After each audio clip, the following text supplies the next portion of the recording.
Hello everybody, welcome, this is Last Planeswalker, and welcome to a showcase combo. Now, this showcase is basically taking what I showed in the shorts and expanding on it to explain how the combo works.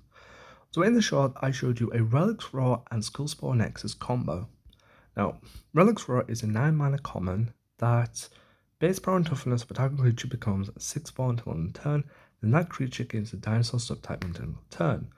Basically, if you give this to a token stack, then every time a new token enters the battlefield, it becomes a 6/4 dinosaur. Great! Big, beefy token. If you combine that with Skullspore Nexus, which you can get from the Battle for the Ages, it's a 14 mana mythic. When a creature you control dies, if this card in your hand and you control a dinosaur, reduce this card by 3 until the end of turn, then create a fungus dinosaur token. That is a free token. When this creature dies, this creature gets X plus X until the beginning of the next turn. X is the base power of the destroyed creature. Ignore that. It's probably one of the weakest parts of the card because you always need to have a Skullspore Nexus locked in your hand. However, with a lot of cards in Standard, you sometimes will have your hand wiped. And if you have your hand wiped, you're not going to be able to make that fungus token. What's interesting, however, is when a dinosaur token enters the battlefield in control, all your creatures gain +1/+1. That is a permanent buff. So as I state with Relic Roar, if you have a token generator, which this deck is, then every time a new token enters the battlefield, you're going to be making it +1/+1. That's quite handy. So to do that, we have a combo of Tataya, Steward of Tides. When the land spores enter the battlefield, if you control 2 or more land spores, including reinforcements, create for each forest tokens. They are a 1/1 land with haste, pretty important, and Blossoming Tortoise. When this creature enters the battlefield or attacks, destroy the top cards of your library, then return the last creature or support land card from your graveyard to play under control. And then that land creature gains +1/+1. Well, when I land the creature. So every time a forest enters the battlefield, it's going to get a +1/+1/+1 buff. Anyway, so a 3 lands per turn is going to be a 1, 2, 3, a 6/6, roughly. My maths is terrible. Now, if you give those forest tokens Relics Roar, however, then they're going to come in as 3 6/4s, and they're going to give all your creatures a +3/+3 buff thanks to Skullspore Nexus. So the idea of this deck is we have Angelic Beachfront, white-blue, probably the wrong land to put in this. I don't have all of them, but this land is quite important because they can't be reinforced. And I find lands that can't be reinforced are quite cool in this deck because they're not going to stack, so it means you get more entering and more than just stacking. Broker's Charm for draw. Talent Telepath is just a fish. Void removal. The second land is Dreamroot Cascade. When this land enters the battlefield, if you control 10 or more green blue gems, all cards in your hand gain 5 mana. That's just trying to speed things up a little bit. Beginning of turn, convert 2 gems, green and blue. That's just to try and get enough mana in your hand to try and make this combo go faster, because there is a few issues that I'll explain during gameplay. And then we have Thunderous Debut. It's quite a costly card, 16 mana, but the idea is just to try and fetch Tortoise or Tyrant into the battlefield to get the combo working faster. So let's jump in and we'll have a look. So I'm on low health. I've been testing other ideas lately and I've been losing quite a lot. So let's hope my streak does not end here. Okay, so we will... Okay, there we go. I was wondering why it didn't work then for a second. So there is a few issues to this combo. Unlike other combos in Standard, like Galter with Blossoming Tortoise and Traxia, them pieces kind of self-generate. Whereas this one, you are basically holding a lot of cards in your hand till you can get the combo to work. So we're going to look down Skullspore Nexus first, and then we're going to make a blue into blue. Okay, so Greg missed a red there for some reason. We'll go green to green. Get this down. Okay, so we're going to pull a Broker's Charm just to draw into the cards we need. Okay. Greg's seems to be running a Foptibus deck. So Fopter-based decks may actually work a lot better than this combo. And that's quite interesting because the combo of Relic Roar and Skullspore Nexus is limited to blue-green. But there is a lot of ways in blue to make Fopters. Because these are red, so you could always run it with Sarkon. I'm not really big into Fopters. I don't like Fopter Spy Network. It's a good card, but it can take too long to get onto the battlefield. So we've got some of them, so let's see if we can try and get a creature, Blossom and Tortoise. So if we can get Blossom and Tortoise onto the field this turn, we might be able to pull into getting the token generators first. There we go, we've got a Relic Roar that needs lockdown.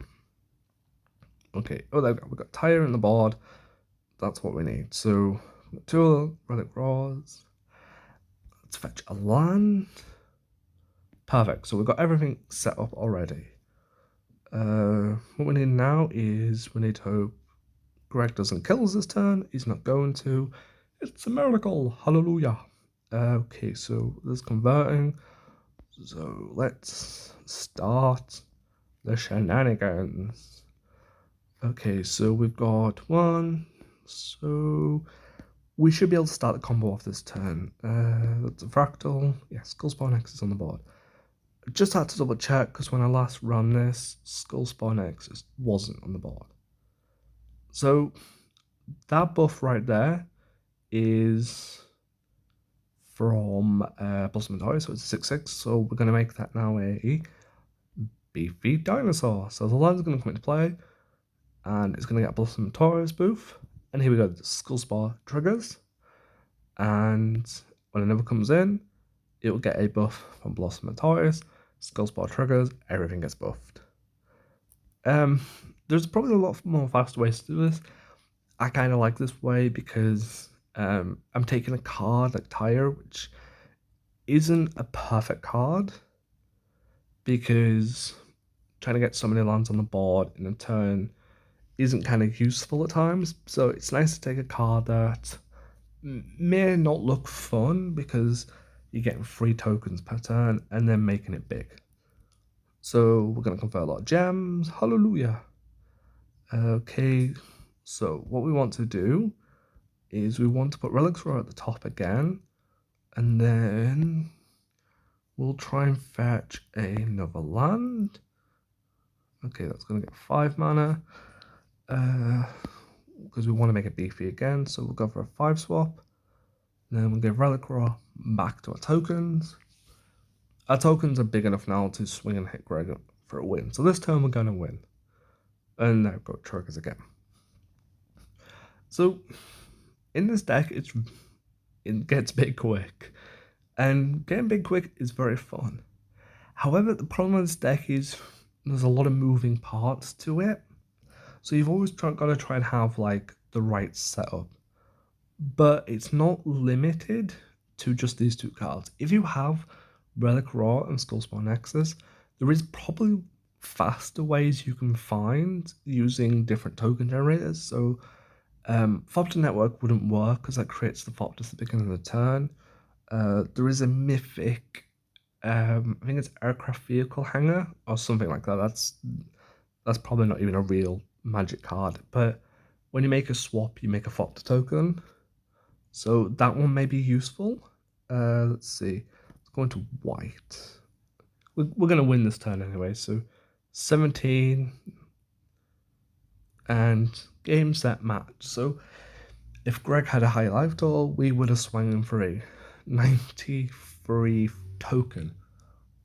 So let's quickly load at the battle log and we can see the workings of the combo quickly. We won, yes. Okay, boom. So let's scroll up.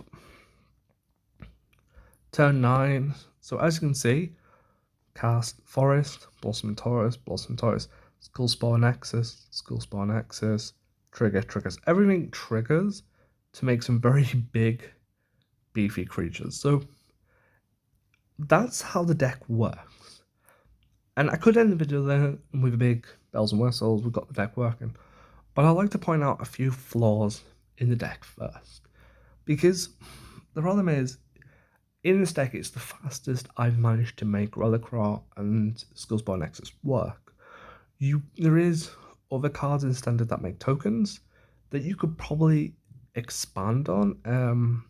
Thopters is possibly the one. There is a spell card that makes a detective token. You could try and find a Spellslinger deck to work with that.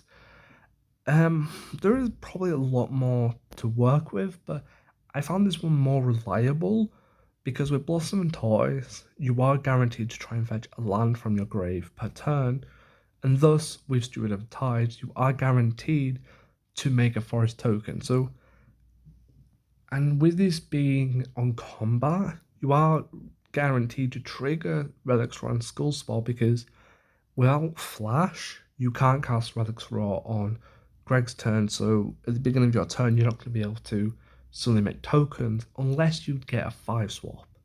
So if you manage to get a 5 swap and then cast a spell or a creature that makes massive tokens when it enters the battlefield, that might work, but I found Blossom Tortoise and Steward of Tides more reliable just because of that synergy between lands in the battlefield and creating tokens. The other downside is you really do need to make sure you have fetch in your deck. Broker's Charm, Talent Path, Casmina's First, which I've showcased. All of them is just try and fish for the cards to get the deck working, and as soon as you've got them working and the setup's correct, you're guaranteed to win with this combo because that +1/+1 is permanent. So even if your token loses the 6/4 boost, whatever boost you gained from the combo with Skullspore Nexus, you'll keep. So next turn, if you have another way to get them tokens in with a Relic Roar again, it's going to buff up and up and up. So is it a game-changing combo? No. It's not one that I would recommend you run in serious events, or even in an event where you've got to make X amount of tokens, because it's not reliable. There is probably other ways you can do it. I think one of the other ways I was going to test card pool is Hangerback Walker. That is the one. When you match 3 gems, summon 1 Thopter flying.